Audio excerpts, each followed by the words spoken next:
Have you ever wondered why mesquite wood is so strong? Today, we're diving deep into the science behind its robustness and unique flavor.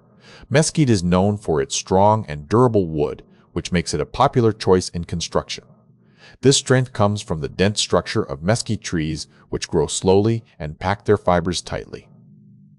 One key to its robustness is its high density. Mesquite wood has a Jonka hardness rating of around 3,080 pounds per square inch, making it harder than oak and hickory. Mesquite is not just strong, its wood also plays a significant role in cooking. It burns fast, but leaves an intense, earthy flavor that can make or break your barbecue experience. The potent flavor of mesquite comes from its chemical composition. Mesquite smoke is stronger and more pungent than hickory, so it should be used sparingly to avoid a bitter taste. Beyond its culinary uses, mesquite is also valued in woodworking. Its durability and unique grain patterns make it sought after for furniture and flooring. So there you have it. Mesquite's strength comes from its dense structure and chemical properties.